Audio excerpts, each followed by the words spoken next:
Programa Ponto de Vista. Olá amigos, estamos começando mais um Ponto de Vista, direto dos estúdios da sucursal de Laguna da Unisul TV. E o meu convidado desta semana, bom, ele é advogado, historiador e também já foi prefeito do município de Laguna. Entre as suas obras publicadas, destaque para Anita, Guerreira da República e, mais recentemente, Laguna Terra Mater, uma revisão histórica da cidade de Laguna. Nada menos, nada mais que o nosso entrevistado do Ponto de Vista desta semana é o ex-prefeito de Laguna, já apresentamos aqui, Dr. Adilson Cadorim. Prazer em tê-lo aqui conosco. Boa tarde, Cereja. Prazer é todo nosso estar aqui contigo nos estúdios da Unisul e com os teus telespectadores. Eu gostaria de começar com uma polêmica, digamos assim. Se nós sairmos nas ruas de Laguna e perguntarmos para a maioria das pessoas em que data a Laguna foi fundada, a maioria delas vai responder 29 de julho de 1676. Mas o senhor, como historiador, parece que andou pesquisando e Laguna é um pouco mais velha, poderia ser a segunda mais velha do estado ou até mesmo a mais velha do Brasil. É polêmico e é o nosso tema principal do bate-papo de hoje. É verdade isso, doutor?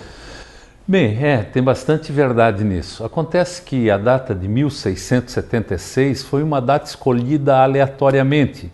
Em princípio, teria sido a data em que o bandeirante, Domingos de Brito Peixoto, teria chego aqui em Laguna. Porém, há muita controvérsia sobre a data que o Domingos de Brito chegou aqui em Laguna. Há historiadores eméritos de Santa Catarina e brasileiros também que falam que ele chegou em 1654, outros em 1676, outros em 1684. Não há um documento que registre a data da chegada de Domingos de Brito Peixoto aqui em Laguna.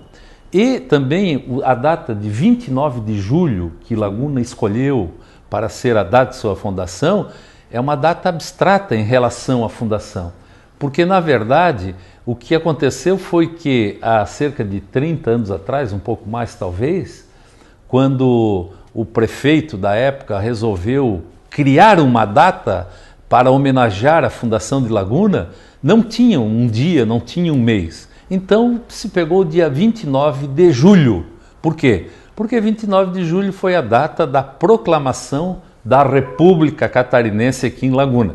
O que aconteceu muitos séculos depois, 2 séculos depois da chegada de Domingos de Brito Peixoto.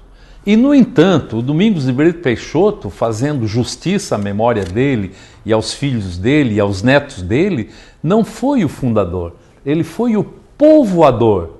E não foi só o povoador de Laguna, ele foi o povoador do Rio Grande do Sul.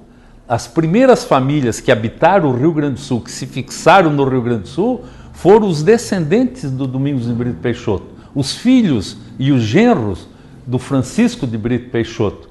Foi a frota de João de Magalhães que povoou o Rio Grande do Sul, as primeiras 31 famílias, né? Então, na verdade, o Domingos de Brito Peixoto, isso nós já resgatamos, ele veio povoar a cidade de Laguna, porque Laguna já existia com esse nome, Laguna, com diversos outros nomes. Laguna já havia sido um povoado espanhol. Aqui viveram 60 mulheres que vieram da Espanha, naufragaram, virgens, que iam para Assunção, no Paraguai, em 1549 e afundou o navio deles na entrada da Barra de Laguna. E aqui ficaram habitando com os índios, construíram um forte, construíram igreja, casaram, tiveram filhos. E quando saíram daqui essas mulheres, lideradas pela dona Mência Calderon, e foram a pé pela trilha do Piabiru até Assunção, chegando lá o genro da dona Mência foi preso porque não fixou aqui, porque essa região era a região onde os espanhóis queriam fundar povoados para garantir a territorialidade da Espanha, que era garantida pelo Tratado de Tordesilhas.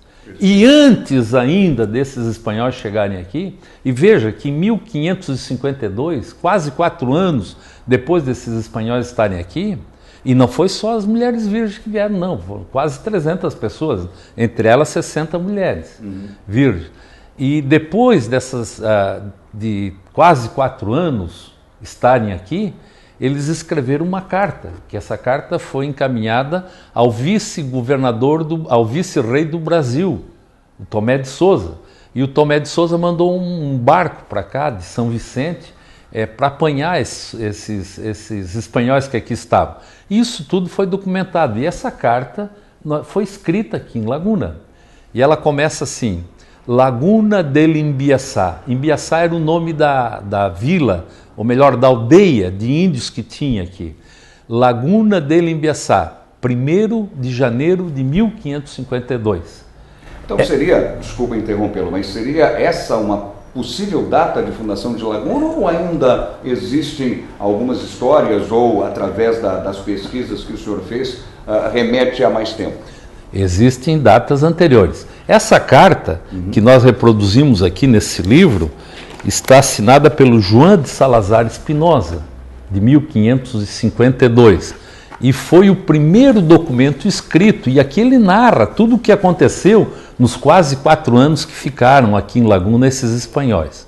Agora, anterior a isso, existe uma série de outros fatos, inclusive missões jesuíticas, que para evitar o preamento dos índios, porque todos os índios podiam ser escravizados pelas leis de Portugal e de Espanha, desde que eles não fossem cristãos. Se fossem pagãos, podiam ser escravizados.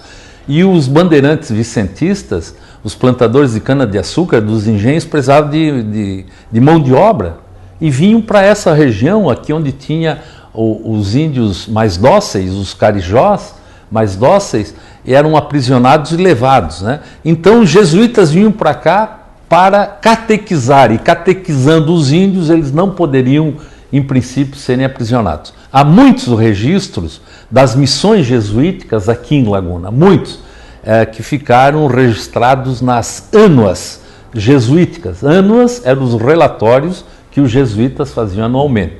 E antes ainda disso, nós temos é bem simbólico, antes do descobrimento do Brasil, diversos navegadores, diversos navegadores andaram aqui pelo nosso litoral.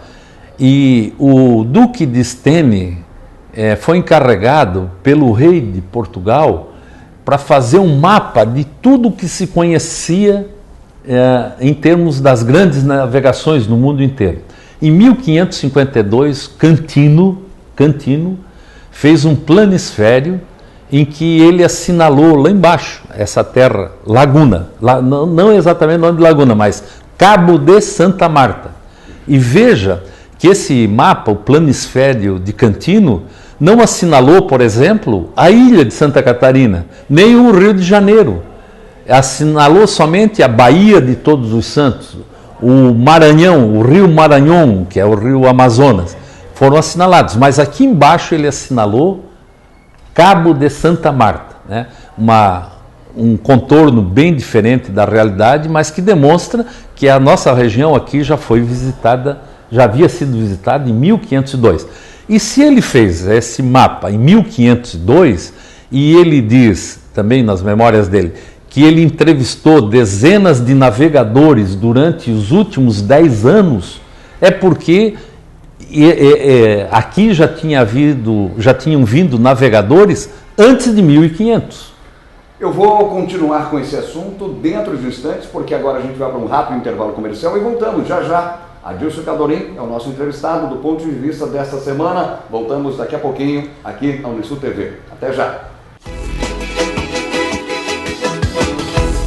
Programa Ponto de Vista.